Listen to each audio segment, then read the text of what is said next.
Au Kremlin, on regarde plus loin, vers l'Afrique. À Sotchi, en octobre 2019, tout un continent répond à l'invitation du maître du Kremlin. Poutine se prépare un gigantesque safari vers les marchés africains. Уважаемые друзья, хотел бы прежде всего поприветствовать всех участников первого саммита Россия-Африка и Российско-Африканского экономического форума. В Сочи прибыли делегации всех стран Африки. Более 40 представлены на уровне первых лиц. C'est certain que le sommet Russie-Afrique à Sotchi, à Paris, c'est une déflagration. Ça veut dire ils se sont dit, mais alors c'est incroyable. Il y a 54 pays en Afrique, d'avoir 45 chefs d'État, c'est absolument énorme, c'est assez gigantesque. Touadéra, le président contesté de la République centrafricaine, a besoin des armes russes pour sauver son pouvoir. Poutine a lui besoin des voix africaines pour le soutenir à l'ONU. Des armes, la Russie en a à vendre et elles ont fait leurs preuves sur le théâtre syrien. Le contrat est simple, soutien militaire en échange de licences d'exploitation minière pour les compagnies russes. En russe, ça veut dire « Hé les gars, on va vous vendre 1000 fois plus d'armes que nous avons déjà testées en Syrie, dans le désert et sous une chaleur écrasante. » Et c'est comme ça qu'on est censé faire de l'Afrique un continent plus paisible? Non mais vraiment. Janvier 2018, le premier Ilyushin se pose en République centrafricaine. Une livraison d'armes attendue par Valery Zakharov, le nouveau monsieur sécurité russe du président Touadéra. Un ange gardien imposé par Moscou. 30 pays d'Afrique ont déjà signé avec le Kremlin un accord de coopération militaire. Les États-Unis ne semblent plus être un allié fiable, l'interventionnisme français agace, la Chine inquiète, alors la Russie est le nouveau partenaire idéal. Sécurité contre business, et peu importe le régime. Le discours de Poutine plaît, à lui les richesses du continent noir. L'ours a trouvé son pot de miel. La Russie dit, ben voilà, moi j'arrive chez toi, je vais pas te faire de leçons de démocratie, j'assure ta sécurité, je vais le faire, on te va te critiquer, mais je vais faire comme faisaient les Français, je vais mettre un conseiller en sécurité auprès de ta présidence et on va pouvoir comme ça assurer non seulement ta sécurité, mais je vais aussi aller dans ton armée, faire de la formation dans les forces armées centrafricaines d'une façon tout à fait officielle.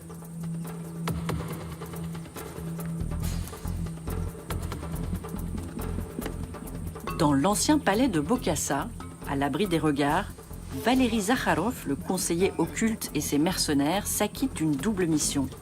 Sécuriser le pouvoir du président Touadéra et protéger les intérêts russes. Il y a eu un contrat signé entre le ministère de la Défense de la RCA et le ministère de la Défense de Russie. Ce sont des réservistes. Ce n'est pas une entreprise militaire privée ou, comme vous dites, Wagner. Ce sont des réservistes du ministère de la Défense. Il s'agit d'une pratique courante. Il y a eu une invitation du président de la RCA et je suis la personne invitée à être son conseiller en sécurité. Le président a invité la Russie et la Russie est venue.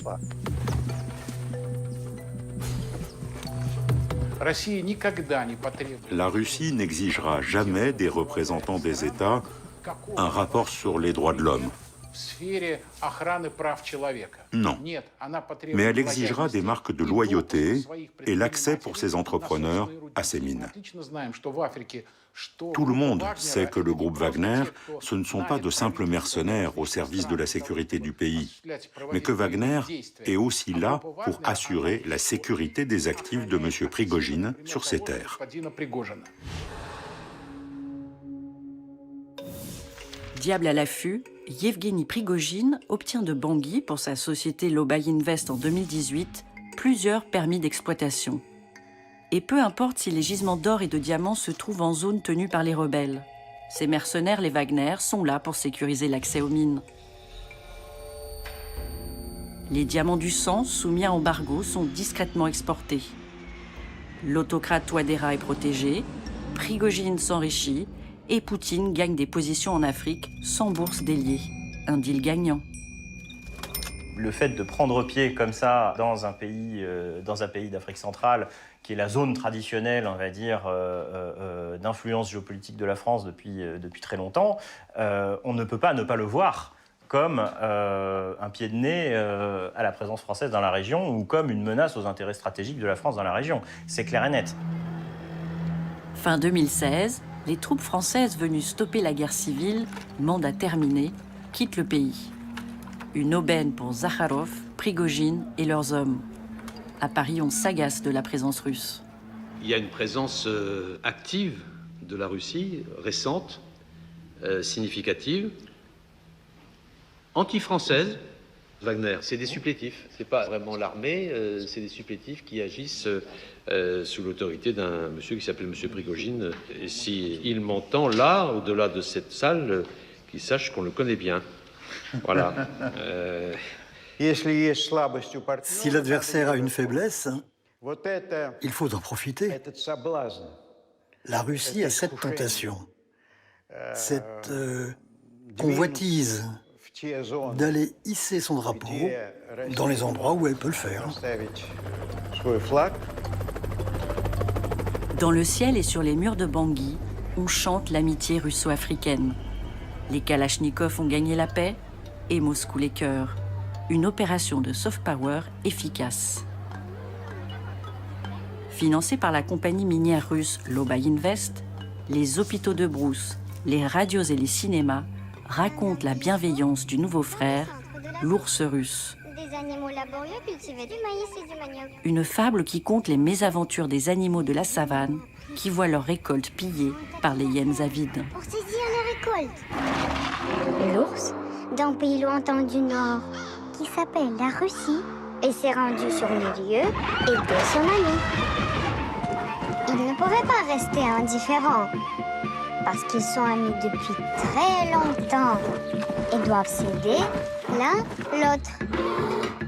Ce qu'il y a d'intéressant là-dedans, c'est que c'est pas juste des gens qui viennent piller des ressources naturelles, c'est que derrière, il y a une dramaturgie.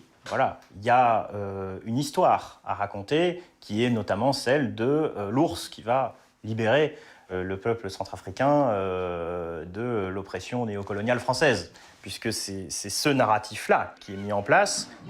Il faut établir la paix, sinon rien ne pourra aider. Ainsi, les animaux sages se sont réunis pour négocier.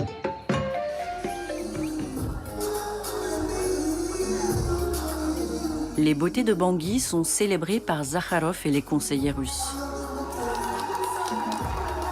Ils ont gagné la paix là où les Français avaient échoué. Mais la méthode et les règles n'étaient pas les mêmes.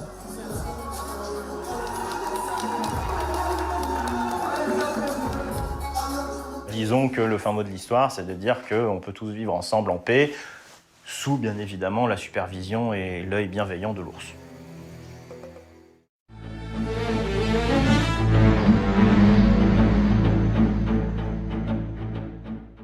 On oublie seulement une chose, c'est qu'une grande partie de l'argent qui est dans notre porte-monnaie vient précisément de l'exploitation depuis des siècles de l'Afrique. Pas uniquement, mais beaucoup viennent de l'exploitation de l'Afrique. Alors, il faut avoir un petit peu de bon sens, je ne dis pas de générosité, de bon sens, de justice, pour rendre aux Africains, je dirais, ce qu'on leur a pris, d'autant que c'est nécessaire si l'on veut éviter les pires convulsions ou difficultés avec les conséquences politiques que ça comporte dans le prochain avenir.